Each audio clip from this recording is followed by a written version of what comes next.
자, 그 423페이지. 자, 주택임대차보호법하고 상가건물임대차보호법을 할 텐데, 간단한 부분만, 그래서 기본적인 부분만 한번 짚고 넘어갑니다. 이 주임법과 상임법을 또 왜 하느냐 하는 이유는, 물론 민법에서도 나오지만 중개실무처에서도 시험 문제 잘 나오고요. 또 하나는 여기와 관련된 부분이 또 경매와 연결이 돼요. 그래서 오늘은 아마 주임법, 상임법과 관련된 부분까지 경매에서 깊게 아마 들어가지고 권리 분석까지 들어가지는 않을 건데, 오늘은 아마 이제 경매는 절차만 일단 할 거예요. 그렇지만 어쨌든 경매에서 또 뗄래야 뗄 수 없는 것이 또 주임법과 상임법, 특히 주임법. 자, 이게 주택임대차보호법하고 상가건물 임대차보호법은 두 가지가 어떻게 돼요? 비슷하죠. 그런데 이제 민법 저번 주 수요일 날 어디까지 어떻게 배웠는지를 제가 일단 모르겠지만 어쨌든 두 가지 법은 비슷한데요.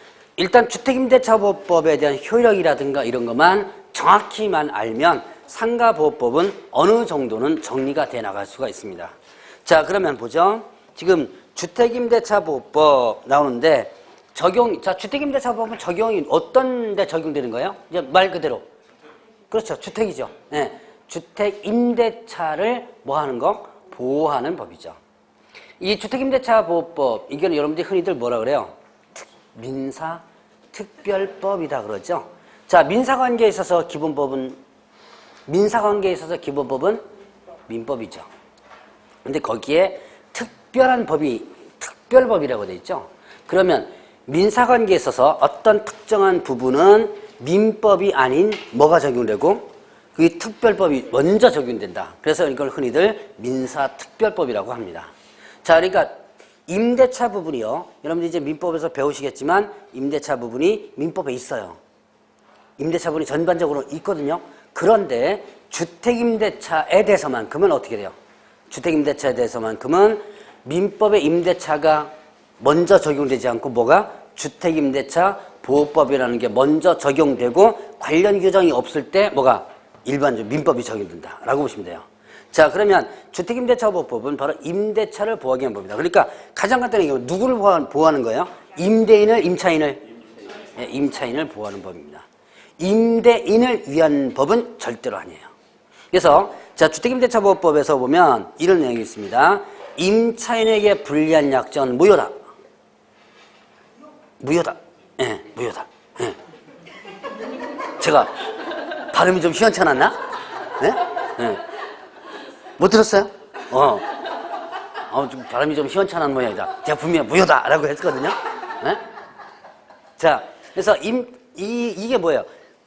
이걸 뭐라 하냐면 한쪽만을 위한 강행 규정이라 그래가지고, 예, 이거를 편면적 강행 규정 이렇게도 표현한 거예요. 그러니까 편면적 일반적으로 이제 강행 규정인데 한쪽만을 위한 강행 규정이다. 그래서 이거를 편면적 강행 규정 이렇게 표현합니다. 그래서 어쨌든 주택임대차보호법은 임차인을 위한 법이다라고 보시면 돼요.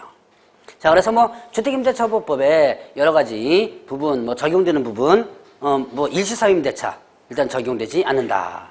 일시사유임대차 흔히 이걸 뭐라 그러냐면 일시사유임대차.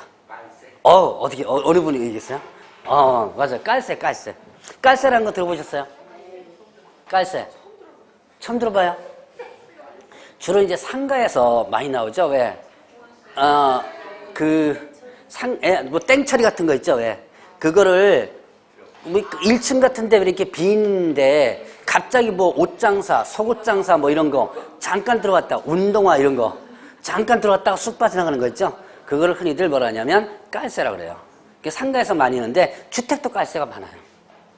자, 순간적으로 잠깐 들어가서 있다가 근데 나가는 이걸 뭐라 하냐면 일시사용 임대차라고 합니다. 자, 이런 것들은 적용 안 되겠죠. 당연히 일시적으로만 착안하는 부분이니까. 자, 그 다음에 법인과 관련된 부분은요. 자, 일단 법인 같은 경우는 적용이 안 된다 그래요.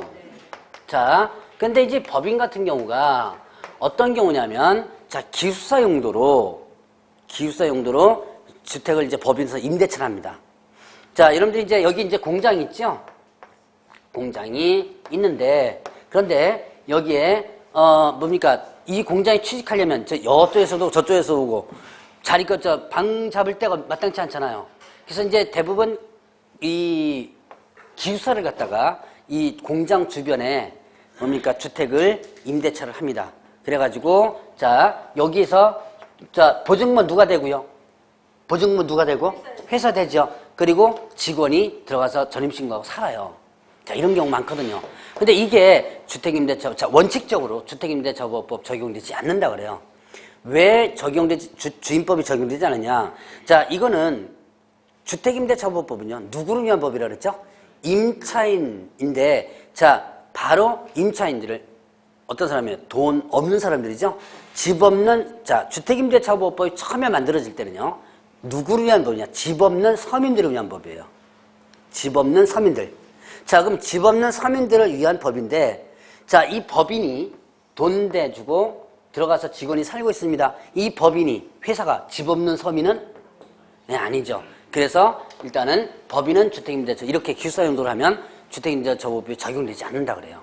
자, 그런데 일단 원칙적으로 법인은 이 주택임대차보호법이 적용되지 않는다라고 하지만 예외적으로 일단은 법인이 적용되는 경우가 있어요. 가장 먼저 뭐냐면, 자, 이제 법인이 예외적으로 적용되는 부분이 있습니다.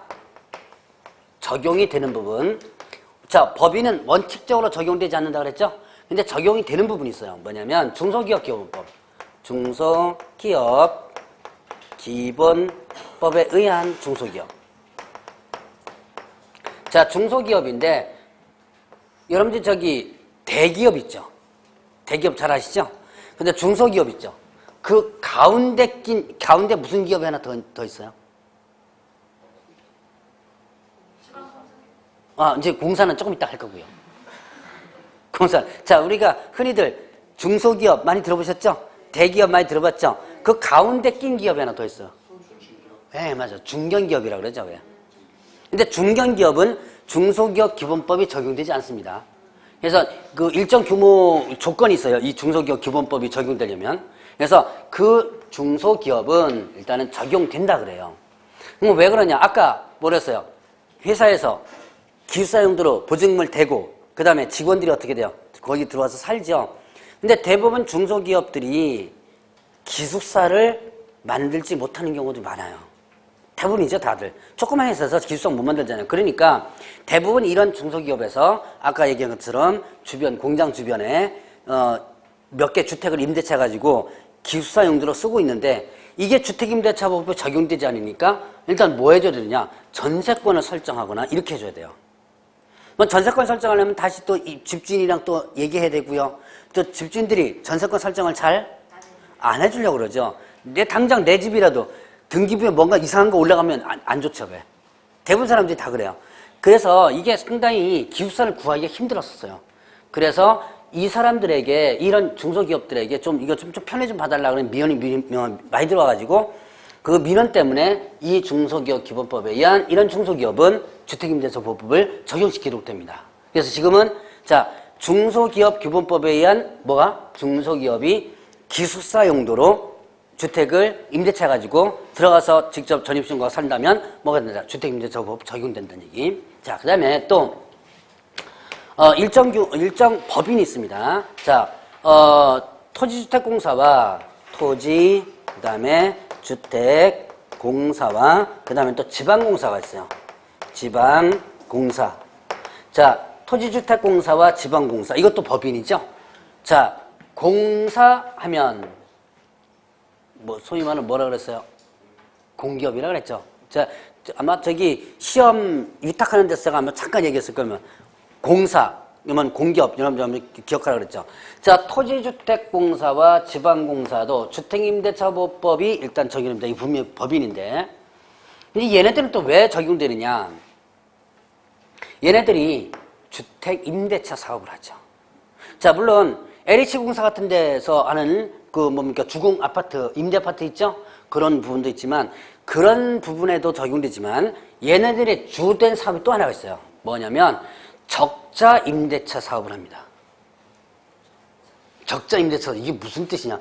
혹시 그거 경험해 보신 적 있을지 모르겠는데 여러분들 저기 제가 이 얘기할 때마다 저기 KBS 프로그램을 하나 들먹여요. 동행이라는 프로그램 혹시 보셨어요? 그 보면 집 없어가지고 뭐 이렇게 어디 뭐 이렇게 거의 뭐 쫓겨나듯이 뭐 하던 그런 사람 나오죠. 그럼 이제 방송 후기 나오죠. 한 몇 개월 뒤에. 그럼 뭐 어떻게 돼요? 네, 어느 공사가 집을 뭐 구해줬다 뭐 이렇게 나오죠. 바로 이런 사업이에요. 이게 이제 적자 임대차 사업은 뭐냐면, 자, 임대인한테 야, 나 우리 좋은 일 할 거니까 좀 보증금 싸게 해줘. 안 하겠죠? 그러니까 이 공사와 임대인하고는요, 정상적인 임대차가 예를 들어서 방 2칸짜리 뭐 5천만 원 이런 식으로 보증금 주고 체결합니다. 해놓고 나서 다시 공사가 즉 전대차 할 수 있는 권한을 이제 집주인으로부터 가져가지고 다시 뭐냐면 전전세 하는 거예요. 그러니까 보증금은 일단 누가 주고? 공사에서 주는 거죠. 그래놓고 자 5천만 원짜리 임대차 계약했습니다. 근데 실질적으로 어떻게 돼요? 집 없고 그런 사람들이 5천만 원 준비를 못 하죠. 그럴 때는 이제 뭐 500만 원 아주 싸게 해서 다시 임대차를 하는 거예요. 그럼 공사 입장에서는 이건 복지 차원에서 하는 거죠. 이제 정말 집 없는 사람들을 위한 적자 임대차 사업을 일단 하는데 복지 차원에서 합니다. 그러면 이때 주택임대차법 적용되지만 어떻게 돼요? 당연히 얘네들이 편하게 보증금도 회수하고 하겠죠? 그래서 이런 공사들에게 주택임대차법을 적용시키는 거예요. 그러니까 자 기본적으로 자 법인은 원칙적으로 적용되는 게 아니라 그랬죠. 그러나 예외적으로 적용되는 부분이 있더라라는 거. 그런 것만 일단 구분해 보시고요. 자, 그럼 이제 주택임대차법에서 상당히 중요한 부분이 뭐냐면 대항력이라는 게 있어요. 이제 여기서부터 이제 들어봤을 거예요. 대항력. 대항력, 이게 뭐예요?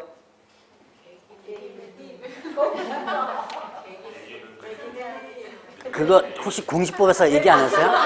저 양반이 얘기했죠? 그 양반이 그 말을 잘해. 자, 바로 계기는 힘 맞아.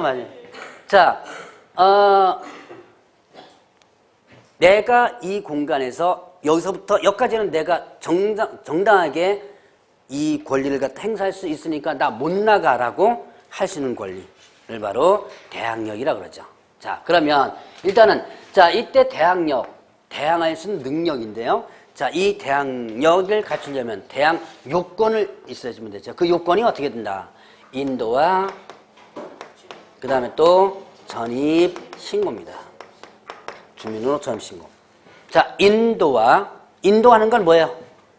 입주해서 들어가는 거죠? 그 다음에 또 전입신고는 뭐 제가 설명드릴 필요는 없고.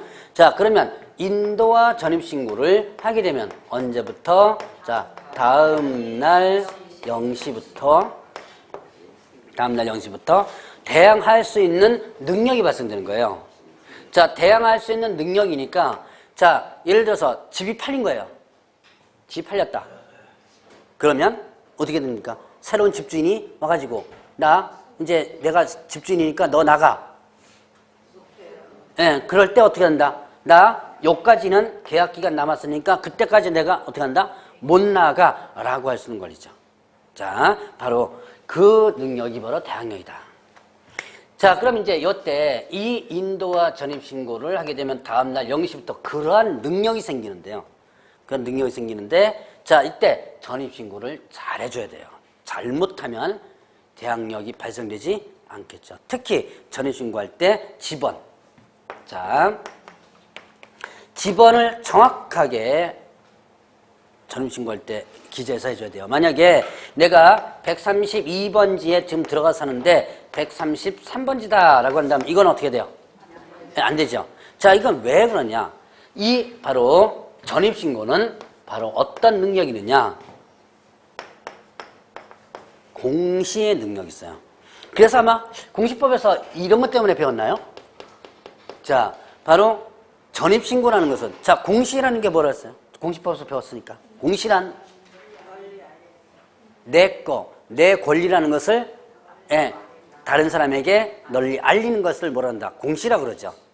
그러면 전입신고라는 게 뭐예요? 전입신고를 함으로써 이 주택에 내가 들어와서 살고 있다는 것을 어떻게 하는 거야? 다른 사람에게 알리는 거예요. 그러니까 전입신고는 하나의 어떤 능력을 갖는다? 공시의 능력을 갖는데 만약에 지번을 잘못 기재를 해버리면 전입신고할 때 그러면 제대로 공시된 거야 안 된 거예요? 그렇죠. 공시가 제대로 된 게 아니죠. 바로 이런 것들 이렇게 해서 전입신고를 잘못했을 때는 대항력 자체가 아예 발생되지 않는 거예요. 자, 여러분들 이제 이 뭡니까? 지번을 기본적으로 하는데, 자, 다가구 주택과 그다음에 다세대 주택이라는 게 있어요. 혹시 공법에 건축법 쪽에서 주택법 쪽에 나오는 그 주택 개념과는 조금 틀려요. 여러분들 흔히 예산은 이 다세대 주택 공법적인 개념이 아닙니다. 자, 다가구 주택은 주택 소유자가 어떻게 돼요? 한 사람이에요. 여러분들 여기 보면 단독주택 같은 거 많죠? 그래서 뭐 지하층, 지층 있고 1층, 2층 이렇게 있고요. 보통 이제 소유자가 한 사람이죠. 자, 바로 이런 게 어떤 다 가구. 주택 하나에 여러 가구가 사는 거예요. 자, 그러면 소유자가 한 사람이니까 이때는요. 전입신고할 때 어떻게 된 거예요? 이때는 지번까지만 기재해서 전입신고를 하면 돼요. 그런데 자, 이제 다세대 주택이다 라고 한다면 이거는 건물 하나에 소유자가 어떻게 된다? 각각 구분되어 있는 거예요. 그러니까 이게 소위 말하는 뭐죠? 구분 소유가 된 거죠. 그러니까 여기에는 A, 여기는 B, 여기는 C, D 이런 식으로다가 F, G 이런 식으로 각각 소유자가 틀린 거죠. 자, 이렇게 소유자가 각각 틀린 주택을 뭐라 한다? 다세대. 그러니까 여러분들이 공법적 개념으로 생각하지 말라 그랬죠. 그러니까 이 다세대 주택 당연히 뭐도 들어가 있어요? 아파트도. 자, 주택임대차보호법상에 흔히들 다세대는 아파트도 당연히 어떻게 들어가 있죠. 왜냐면 여러분들이 공법에서는 다세대 아파트 다 구분하죠. 다 구분할 겁니다 아마. 그런데 여기서는 그냥 다세대 하면 그냥 이 전체다. 구분 소유들은 다다라고 보시면 돼요. 자, 그럼 당연히 이때는 뭐를 지번에다가 각각 소유자가 틀리죠. 그럼 소유자가 틀리니까 그 소유자가 틀린 부분을 표시해줘야죠. 그래서 동과 호수를 다 해가지고 전입신고를 해줘야 돼요. 그래야지만 자, 요 건물에 여기서 살고 있구나. 임대차에서 이걸 다른 사람이 어떻게 돼요? 네, 알기 때문에 알게 되겠죠. 그래서 자, 다가구와 다세대 부분을 이렇게 한번 구분해 봅니다. 여러 가지 대항력과 관련된 부분은요. 여러분들이 여러분들 여기 교재도 지금 보니까 뭐 판례 엄청나게 많더라고요. 보니까. 근데 그거와 관련된 부분은 나중에 순차적으로 한 번씩 다루기로 하고, 어쨌든 대항력이 이런 거다라고 우리 뭐 개기는 거 하면서 뭐 공시법에서 아주 잘 배웠습니다. 이 양반이 잘 얘기하는 건데 개기는 거. 어쨌든 그 능력이 뭐다라는 것만 일단 이해를 하시면 돼요. 자, 그러면 주택임대차법에서 이제 대항력이라는 것이 있고 또 뭐가 있냐면 확정일자라는 게 있어요. 확정일자, 이렇게 하는데요. 확정일자를 받으면, 자, 이건 하나의 도장입니다. 확정일자는 것은 확정일자 부여기관이라고 있거든요. 가장 대표적인 기관이 어디냐면 동사무소예요. 법원 등기소라든가, 그다음에 공증사무소, 그다음에 지방법원 지원 이런 데서도 지금 확정일자를 찍어주게 되는데, 옛날에는요, 그 확정일자를 동사무소에서 안 찍어줬어요. 등기소라든가 공증사무소 이런 데서만 찍어줬거든요. 그러니까 상당히 불편했어요. 그래서 동사무소에서 확정일자를 찍어달라고 요청한 사람이 있습니다. 바로 자랑스러운 개업공개서예요. 이 개업공개서 때문에 확정일자를 동사무소에서 찍어주게 됩니다.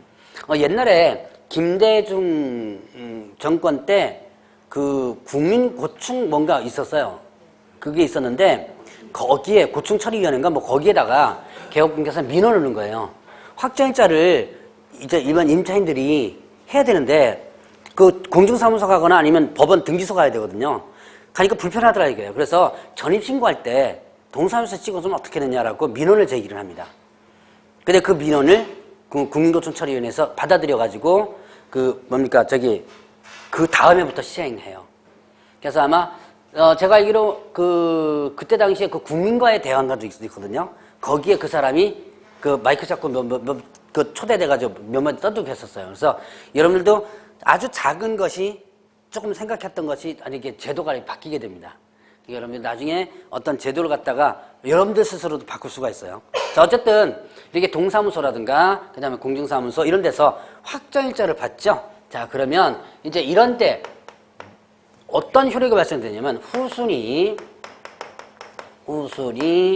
권리자의 우선해가지고 뭘 받는 거? 우선해서 변제를 받는 권리가 생긴다. 자, 우선 변제. 나보다 뒷순위보다 먼저 뭘 받는다? 변제 받는다. 자, 그러면 언제? 경매나 공매 시에. 자, 경매나 아니면 또 공매 시에. 자, 보죠. 자, 조금 있다가 경매 절차를 제가 간단하게 한번 정리를 할 텐데, 자, 여기에 지금 주택이 경매가 들어갑니다. 그러면 이 주택이 경매가 들어가면 이 안에 있는 권리자가 있겠죠? A, B, C, D, E 뭐 이런 식으로 여러 명의 권리자가 있을 거예요. 그러면 주택이 경매에 들어가서 자, 대금이 다 나오죠? 그러면 이 대금을 가지고 법원에서 어떻게 돼요? 이 A, B, C, D, E한테 어떻게 돼요? 나눠주죠. 나눠주는데 그냥 너네들 권리자니까 공평하게 가져라가 아니라 순위를 일단 정해요. 순서를 정해놓고 그 순서에 따라서 가장 먼저 1순위, 순위를 정해놓습니다. 그 다음에 2순위, 3순위, 4순위, 5순위 이런 순위를 정해놓고 순서적으로 주는 거예요. 권리를 순위를 정해놓고 나서 바로 이렇게 순위를 정할 수 있는 것이 바로 확정일자라는 얘기죠. 자, 그러니까 확정일자를 받으면 어떻게 돼요? 받는 순간에 앞순위보다는 밀리지만 받는 순간에 나보다 뒤에 온 사람보다는 어떻게 돼요? 앞서서 순위가 나온 거죠. 그래서 이제 민법에서 이런 저당권이라는 걸 배울 때 이런 용어를 배울 거예요. 순위 확정된다. 순위 확정력 뭐 이런 것도 있을 거예요, 아마. 이런 용어를 아마 나중에 아마 배우게 될 겁니다. 자, 바로 확정일자를 받게 되면 나보다 뒷순위보다 먼저 받는 권리가 생긴다 그랬죠? 그러니까 뭐가? 순위가 생기는 거죠. 확정일자를 받으면. 자, 보통 일반적으로 여러분들이 뭐 이 정도는 아마 민법에서 어느 정도 배웠을 거예요. 물건과 채권과 관련된 부분. 물건은 네, 뭐 우선하고 그냥 물건은 뭐가 생겨요? 순서가 생긴다 그랬죠. 순위가. 저당권도 마찬가지로 순위가 생기죠. 자, 그럼 이것도 확정일자를 받음으로써 순위를 이거에 의해서 생기게 만드는 겁니다. 그러나 이게 확정일자 받는다고 해서 변제 받을 때 순서만 생길 뿐 이게 물건으로서 전환되는 것은 아니에요. 자, 여러분들 임대차는 기본적으로 물건이 아닌 뭐예요? 채권이죠. 자, 물건 채권은 여러분들이 기본적으로 아마 알 겁니다. 그러니까 임대차는 기본적으로 채권이에요. 채권인데 그런데 확정일자를 받으면 나보다 뒷순위보다 먼저 변제받을 권리가 생기는데 그렇다고 해서 확정일자를 받다 이게 받았다고 해서 물건으로서 전환되는 건 아니고 다만 변제받을 때만 순서로다가 받을 수 있도록만 해놓은 거죠. 자, 그러면 확정일자의 기능을 한번 볼까요? 확정일자는 일단 나보다 뒷순위보다 먼저 변제받는 거라 그랬죠? 그러면 순위 확정이 생기고요. 이 확정일자를 받으면 자, 그날부터 확정일자의 효력이 생깁니다. 받는 순간부터. 다만 반드시 확정일자는 뭐가 있어야지만 뭐가 있어야지만 되냐면 대항력이 있어야지만 돼요. 그래서 대항력이 만약에 발생되지 않았다면 확정일자 효력이 있다 없다? 네, 없다. 자, 항상 확정일자는 머릿속에 항상 뭐가 같이 따라 들어가야 된다? 대항력이라는 것이 같이 따라 들어가야 돼요. 그러니까 확정일자를 받았는데 뭐가 조건이 안 된다면 대항력의 조건이 안 된다면 확정일자 효력은 없는 거예요. 그러니까 가끔씩 이런 분들이 있습니다. 이사 가기 전에 먼저 계약서에다 뭐 받으려고? 여러분들 이런 경우 혹시 있는지 모르겠어요. 이사 가기 전에 먼저 계약서에다가 먼저 뭐부터 받으려고 그래요? 확정일자부터. 그 확정일자 받은다고 해서 그게 그대로 효력이 있는 건 아니라는 얘기예요. 그럼 이사 가기 전에 한 거니까 아직까지 뭐가 생기지 않았어요? 그래서 대항력이 생기지 않았죠? 그럼 도장 찍은 거 효력 없죠, 당연히. 그럼 언제부터 발생하느냐? 이사 가고 나서 전입신고를 하면 대항력이 발생되죠? 그때부터 그 전에 찍어놨던 확정일자 효력이 생기는 거죠. 항상 확정일자는 반드시 뭐가 있어야지만 되는 거? 네, 대항력이 있어야지만 된다. 자, 이제 이거 갖고 연습을 한번 해볼게요. 오늘 며칠이에요? 벌써 그렇게 됐냐? 자, 12월. 자, 기초입니다. 기초니까 한번 생각해 보세요. 28일 날. 자, 12월 28일 날. 인도와 그 다음에 전입신고를 했습니다. 그리고 전입신고하면서 확정일자 주로 어디서 많이 받는다고 그랬어요? 동사무소 받는다고 했죠? 전입신고 동사무소에서 확정일자를 받은 거예요. 자, 그러면 이때 확정일자 효력은 언제 발생될까요? 29일 0시에요. 자, 확정일자는 그날부터 발생한다고 그랬죠? 그럼 이 도장 찍은 그날이 아니라 일단은 확정일자는 뭐가 항상 붙어 다닌다? 대항력이랑 붙어 다니죠. 그럼 인도와 전입신고를 어떻게 했다? 자, 28일 날 했으니까 대항력은 언제부터 발생? 29일 0시부터 대항력 발생되죠. 그럼 당연히 확정일자 효력도 언제부터? 이때부터 발생하는 거죠. 자, 이해하시겠죠? 이제 이전에 공부했던 분들은 이걸 이해하는데 처음 공부하시는 분들은 이제 이게 잘 깜빡깜빡합니다. 이해가 좀 잘 안 될 수도 있어요. 자, 그럼 이렇게 해볼까요? 자, 28일 날 인도와 전입신고를 한 거예요. 인도와 전입신고를 했습니다. 근데 깜빡 뭐를 안 갖고 왔다? 계약서를 안 갖고 온 거예요. 자, 확정일자 어디서 받는다? 어디다 받는다? 계약서에 받죠? 계약서에다가 확정일자를 받아야 되는데 전입신고 할 것만 생각하고 계약서를 안 갖고 온 거예요. 그래서 자, 동사무소 가가지고 내일 계약서 갖고 오겠습니다. 그래가지고 자, 29일 날 확정일자를 받았습니다. 자, 그러면 확정일자 효력은 언제부터 발생할까요? 자, 시까지는 할 필요 없고요. 굳이 뭐 시는 의미는 없습니다. 여기서는 시는 의미가 없죠. 자, 여기에서는 29일 날 그날 발생하는 거예요. 그날 발생한다. 자, 왜 그날 발생하죠? 그날 발생하는 이유는 자, 대항력이 이미 0시부터 발생되어 있는 상태죠. 그러니까 확정일자 받는 순간에 바로 효력이 발생되는 거예요. 자, 그래서 요거 제가 나중에 지금은 아니지만 권리분석 순위싸움 할 때 이게 이제 응용돼가지고 나중에 이런 확정일자와 저당권의 순위싸움도 이거 갖고 하게 됩니다. 아주 기초적이니까 한 번씩 생각 한번 해보시고요. 자, 일단 기본적으로 여러분들이 구분하면 돼요. 자, 대항력과 확정일자 기본적으로 여러분들이 한번 정리해보고 이 의미를 한번 파악해 보시라. 자, 그러면 뭐 존속기간의 보장. 자, 여러분들이 425페이지 잠깐 보세요. 425페이지 보니까 존속기간의 보장도 있네요. 자, 주택임대차법은 보호되는 기간이 있거든요. 몇 년을 보호한다 그랬어요? 2년. 기간의 정함이 없거나 2년 미만으로 정한 임대차는 몇 년으로 본다? 2년으로 본다 그랬죠. 그러니까 여러분들 이제 여러분들이 이제 임차인 입장이 될 수도 있고요. 임대인 입장이 될 수도 있는데 알아두면 나중에 어차피 여러분들이 둘 중에 하나는 될 거예요. 아마 임대인 입장이건 임차인 입장이건. 자, 알아두면 일단 편리하니까 자, 2년 일단 보호를 해요. 기간의 정함이 없거나 2년 미만으로 정한 임대차는 2년으로 본다 그랬죠. 자, 만약에 이런 경우 있습니다. 그러면 가끔씩 1년 계약하자 라고 하는 경우 가끔 있어요. 특히 임대인 쪽에서는 그렇게 요구하는 경우도 있는데요. 근데 임차인이 이렇게 요구하는 경우, 나 여기서 1년만 살고 어디 가야 된다. 1년만 삽시다. 그래서 여러분들은 1년짜리 계약 체결합니다. 이거 돼야 안 돼요? 네, 물론 임대인 입장과 임차인 입장이 틀려요.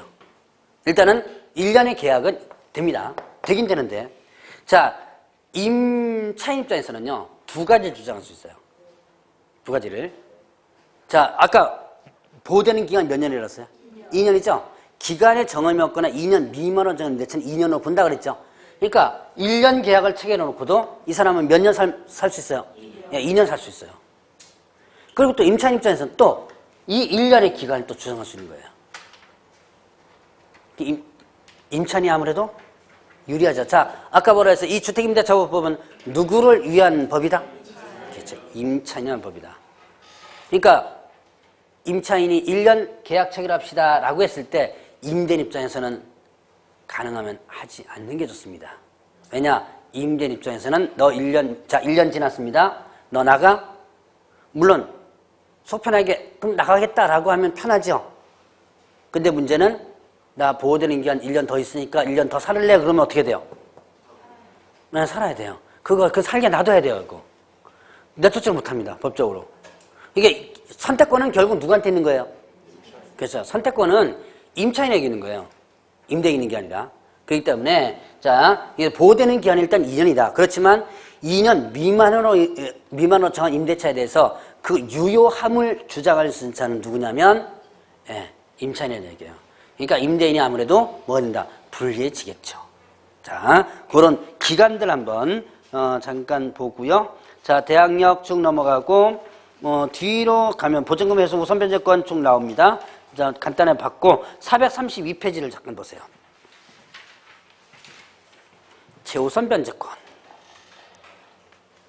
자, 여러분들 이제 교재에는 최우선 변제라고 되어 있는데요. 자, 우선 변제가 두 가지가 있어요. 우선 변제로 표현하는 게 두 가지가 있는데, 자, 확정 일자인에 의한 우선 변제가 있습니다. 그 다음에 또 하나가 소액 보증금에 의한 소액 보증금 혹은 또 소액 임차인이라고 표현하기도 해요. 임차인에 의한 우선 변제가 있어요.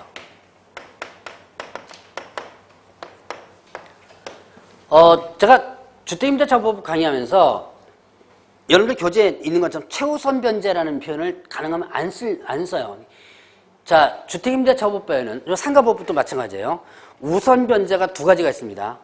다시 한번 뭐라 그랬죠?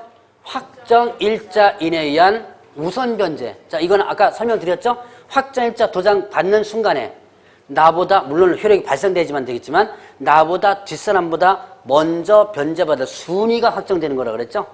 자, 그러면 이거는 뭐냐면, 소액 보증금의 우선 변제는, 이거는요, 일정 금액 이하의 보증금일 때는요, 그 일정 금액을 가장 먼저 변제받는 제도입니다. 소액 보증금 우선 변제는 일정 금액 이하에 있어서 일정 금액을 가장 먼저 변제받는다. 이게 바로 소액 보증금의 우선 변제라고 표현해요.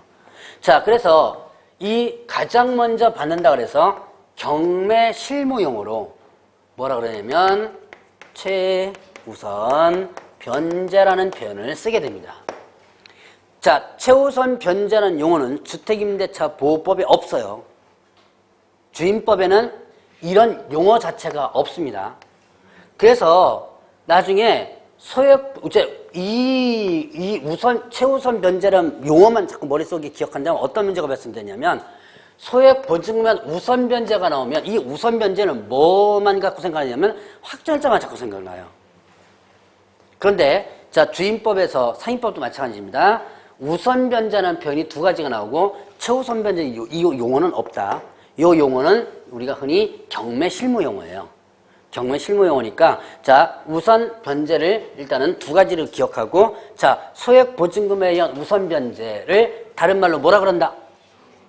예, 최우선 변제. 옆에다가 한번 써놔보세요. 최우선 변제권 있죠?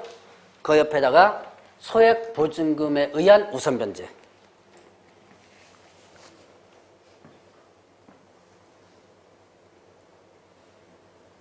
자, 소액 보증금에 의한 우선 변제라는 표현을 쓴다라고 하는 거. 자, 그러면 이런 소액 보증금 우선 변제는 이거는요, 일정 금액 이하에 있어서 일정 금액을 가장 먼저 주는 거예요. 자, 여러분들 한번 볼까요? 저 금액을 여러분들이 보면, 자, 433페이지 있죠? 자, 위에서 밑으로 한번 여기 박스가 있을 텐데, 뒤에 있는데 그냥 433페이지 걸 보죠. 자, 서울에서는 얼마야? 9,500만 원 이하에 얼마를? 3,200만 원. 나중에 이제 기억해 놓으셔야 돼요. 이거 금액. 기억해 놔야 되는데, 혹시 민법에서, 이거 외우지 않아도 됩니다. 혹시 그런 얘기는 이거 기억해 놔야 되는 거예요.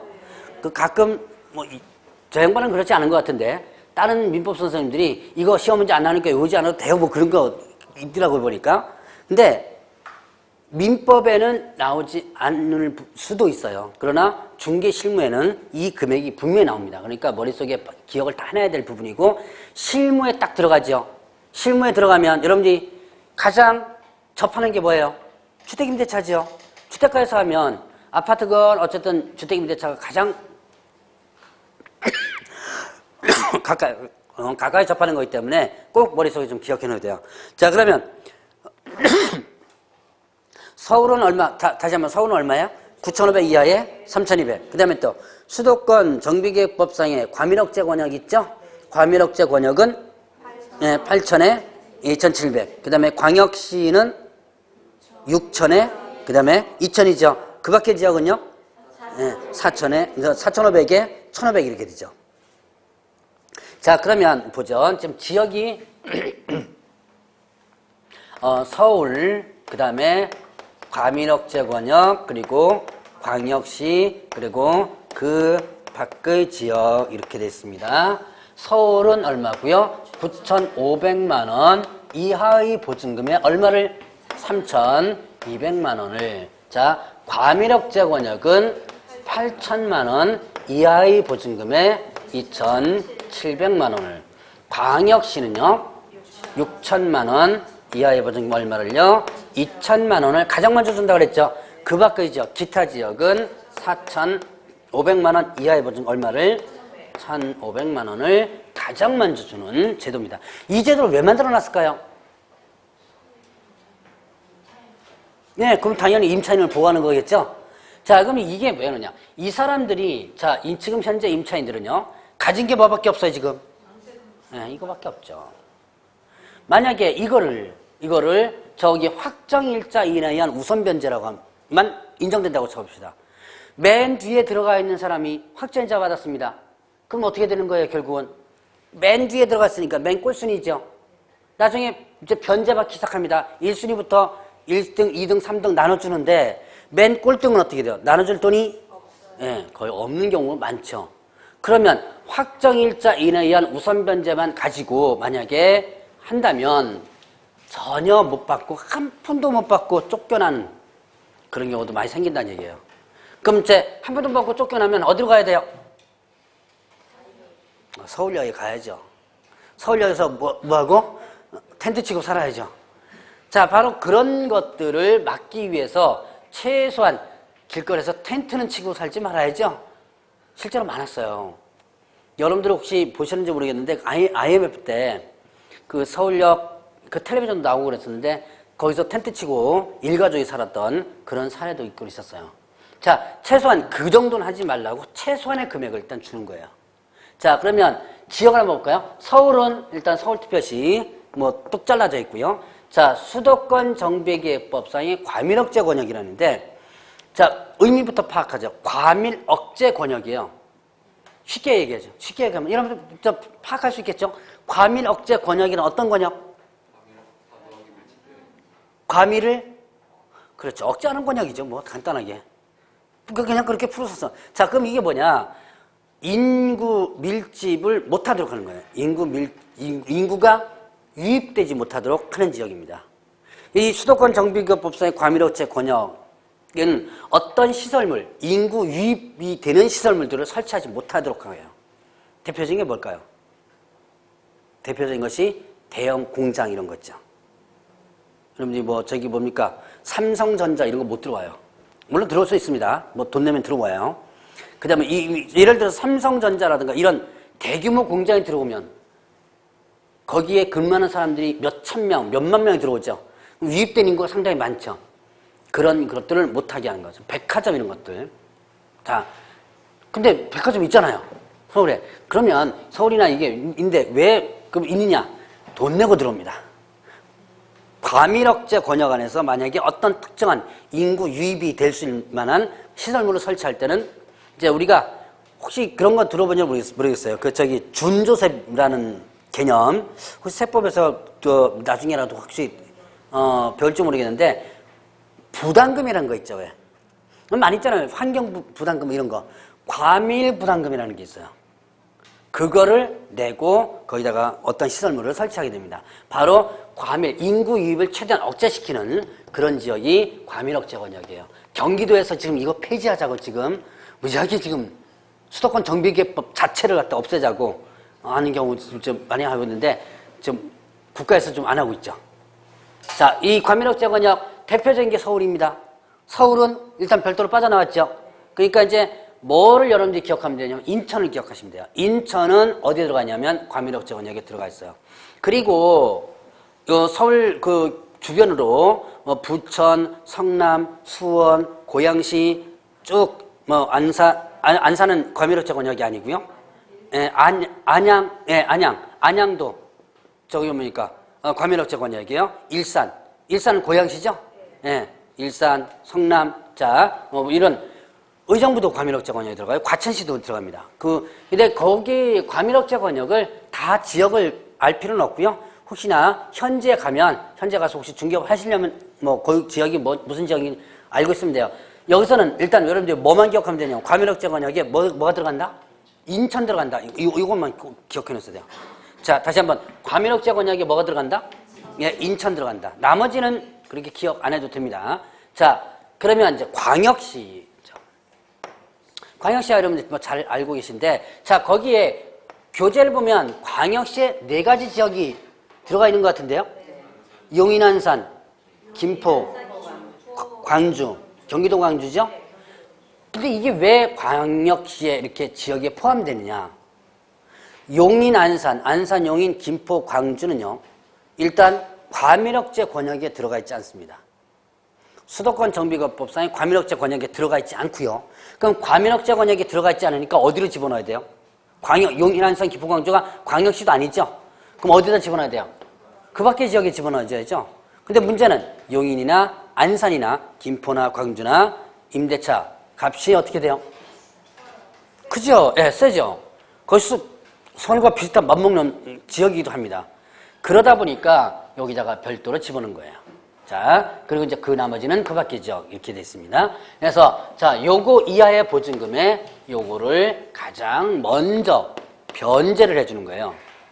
자, 이거 이하의 요거를, 자, 이게 뭐라 그랬어요? 소액보증금에 의한 우선변제라 그랬죠? 그러면 이 소액보증금 우선변제를 받기 위한 전제조건이 있습니다. 전제조건 반드시 뭐가 있어야 된다? 대항력을 갖추고 있어야지만 돼요. 대항력이 없다면 우선변제를 받지 못해요. 자, 아까 반드시 대항력이 있어야지만 효력이 발생되는 게 뭐 있었어요? 자, 확정일자. 이것도 대항력이 있어야지만 효력 발생한다 그랬죠? 자, 요것도 마찬가지로 이런 소액보증 우선변제, 요것도 일단은 대항력이 있어야지만 이렇게 받을 수가 있습니다. 자, 그래서 이렇게 만든 이 제도의 취지는 이 사람들이 가진 것이 뭐밖에 없더라? 이거밖에 없더라. 그러니까 최소한도로 이런 거라도 좀 줘야지만 어떻게 돼요? 줘야지만 나중에 길거리에 나앉을지 못하죠. 나앉지 않기 위해서 하는 부분이다. 자, 그리고 이거는 주택가격의 2분의 1 가지고 변제를 해주게 돼요. 팔린 금액에. 자, 예를 들어서 이렇게 되는 거죠. 자, 1억에 팔렸습니다. 경매로 1억에 팔렸어요. 그러면 여기에 얼마? 2분의 1인 5천만 원 가지고 가장 먼저 주는 거예요. 그러니까 이게 모자랄 수도 있어요. 모자랄 수도 있죠? 그럴 때는 이제 배분을 해주게 됩니다. 자, 배분 방법이 안분 배분이 있고 평균 배분이 있어요. 나중에 그 두 가지만 보면 아마 기회 있을 때 제가 다시 한번 설명을 한번 해드릴 겁니다. 자, 그래서 이렇게 이제 모자랄 때는 이제 배분하는 방법도 있고요. 그러니까 주택 가격 얼마 가지고 변제해준다? 2분의 1. 왜 2분의 1을 자르고 나머지 안 주느냐? 다른 권리자들 있잖아요. 이 권리자들을 몽창 먼저 다 주게 되면 다른 권리자들 받아갈 게 없죠? 그러니까 이제 이거 반토막 그거 잘라주는 거예요. 자, 그래서 주택임대차보호법을 대략 이 정도. 나머지는 여러 가지가 있는데요. 일단은 이 정도까지만 한번 정리해보고, 자, 뒤로 넘어가면 상가건물임대차보호법 볼까요? 상가건물임대차보호법은 자, 누구를 위한 법? 이거는요? 이거는 이제 주택임대차보호법을 배웠으니까 상가보호법은 제도가 거의 비슷해요. 그러니까 그 대비만 시키면 돼요. 자, 상가보호법은 일단 누구를 위한 거다? 상가 임차인을 위한 법이다. 그러나 기본적으로는요, 모든 상가 임차인이라고는 일단은 하면 안 돼요. 그래서 자, 상가건물 임대차보호법을 적용하는 부분 보죠. 일단 사업자 등록 신청 대상만 적용됩니다. 그러니까 보니까 뭐 사업자 등록이 대상이 되는 영업 목적 상가 건물 임대 요거 그렇게 돼 있죠. 사업자 등록 신청 대상만 적용되고요. 사업자 등록 신청 대상이 아니라면 상가보호법이 적용되질 않아요. 자, 그러면 사업자 등록 신청 대상이 아닌 임대차 뭐가 있을까요? 사업자 등록 신청 대상이 아닌 상가 임대차.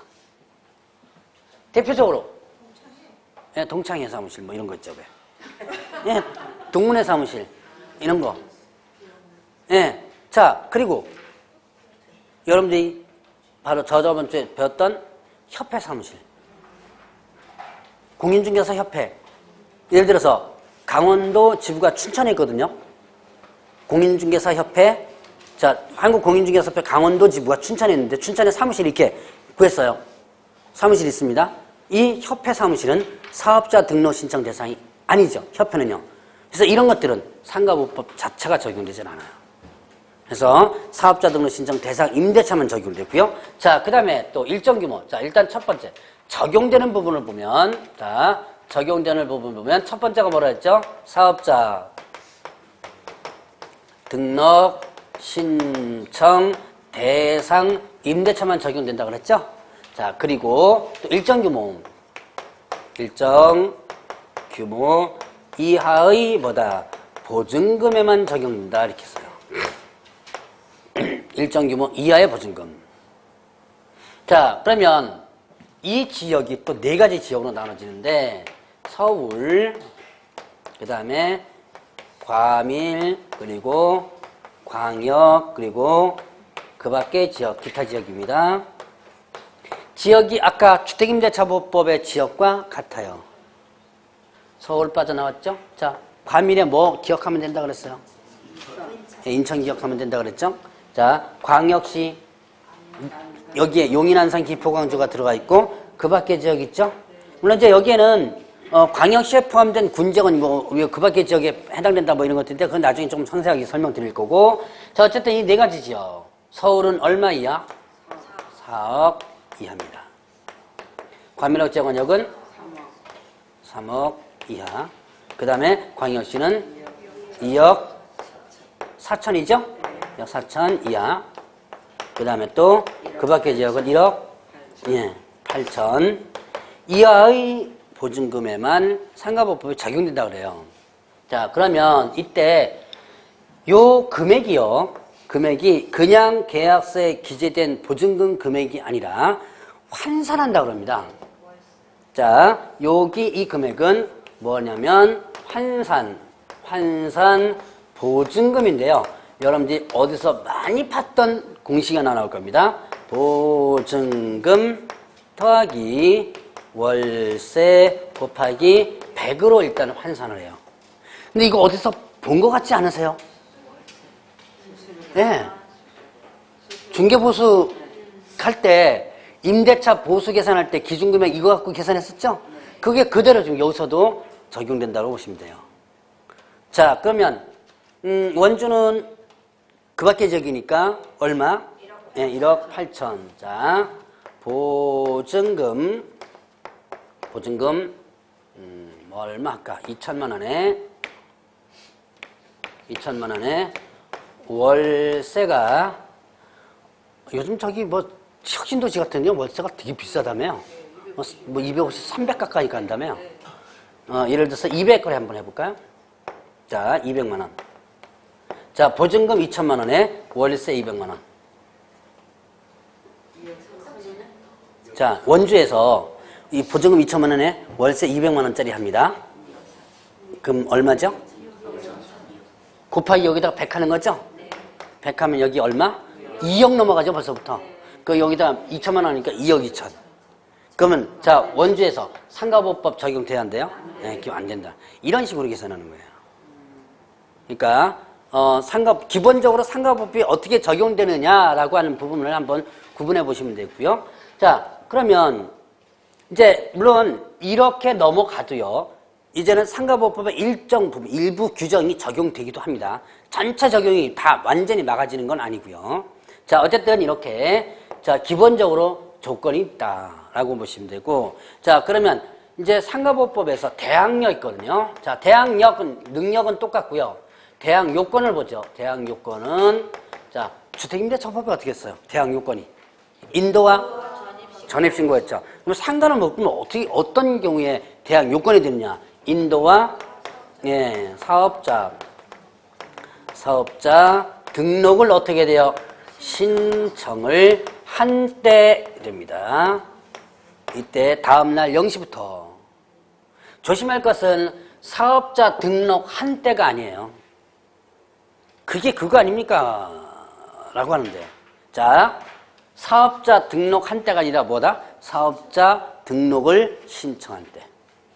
여러분이 아마 사업자 등록 내보신 분 계시죠? 세무서에 가서 사업자 등록 내봤죠? 신청하니까 언제 나와요? 네, 바로 나오죠? 네, 쪼그리 앉아가지고 조금 있으니까 뚝뚝해서 프린트로 바로 등록증 바로 나오더라고요. 저도 옛날에 한번 내봤는데, 자, 그런데 문제는 뭐냐? 그러면 결국 사업자 등록 신청한 날과 사업자 등록한 날이 어떻게 해요? 같죠? 네, 그건 문제 없어요. 그럼 그게 기계 아닙니까? 라고 하는데요. 이런 경우가 있어요. 여러분 이제 세금을 체납하죠. 그럼 체납한 상태에서 사업자 등록하러 갑니다. 세무서에서 내줘요, 안 내줘요? 안 내줘요. 두들겨 보면 다 나오죠? 당신 지금 세금 얼마 체납되어 있는데요? 내고 오세요, 그래요. 그럼 오늘 사업자 등록 신청했습니다. 오늘 저녁 때 돈 준비해가지고, 그 뭡니까? 세금 내고 내일 다시 세무서에 간 거예요. 그러면 세금 냈으니까 사업자 등록 되겠죠? 그러면 사업자 등록 신청한 날과 그 다음에 사업자 등록한 날이 어떻게 돼요? 네, 틀려져. 바로 이때예요. 그러니까 일반적으로 봤을 때는 등록 신청을 하면 곧바로 등록증 나오니까 그게 그거 아니냐라고 생각하겠지만 나중에 의미는 완전히 틀려질 수도 있다. 그래서 사업자 등록 신청한 때 다음날 0시부터 그 대항력이 발생된다. 자, 그 다음에 확정일자 있죠. 확정일자. 확정일자를 받게 된다면 후순위 권리자에 우선해서 나보다 뒷순위보다 먼저 변제받을 권리가 생기죠. 뭐 이거는 주임법이랑 내용 같습니다. 근데 확정일자 어디서 받느냐? 세무서에서 받아요. 아까 주택임대차법 보면 확정일자 어디서 받는다 그랬어요? 예, 동사무소라든가 이런 데서 받는다 그랬죠? 근데 이거는 세무서에서만 확정일자를 찍어줍니다. 그 장소가 좀 틀리죠. 자, 이런 식으로. 자, 그 다음에 이제 보호되는 기간. 상가보호법에 보호되는 기간은 1년이에요. 아까 주택은 몇 년이라고 그랬죠? 2년이라고 그랬죠. 자, 주택은 보호되는 기간이 일단 주택은 2년인데 상가는 몇 년이다? 예, 1년 이렇게 되죠. 그러니까 이렇게 상가보호법은 주택임대차보호법을 기본적으로 정리를 해놓으면요. 상가보호법은 순차적으로 제도 살짝 바뀐 거 있죠? 그런 것만 정리를 해나가면 돼요. 그 외에도 이제 주택임대차보호법에만 있는 제도, 상가보호법에만 있는 제도 이런 것들이 있거든요. 그런 것들은 나중에 한 시간만 살펴보고 넘어갈 거고. 자, 제가 지금 사실 뭐 때문에 하냐면 대항력과 확정일자 때문에 한 거예요. 대항력 확정일자. 이게 나중에 기본적으로 경매 권리 분석할 때 아주 중요하게 작용이 되는 부분입니다. 그래서 한번 미리 한번 언급을 해보고 넘어가고요. 좀 쉬시죠. 쉬었다가 이제 경매 부분 한번 들어가죠.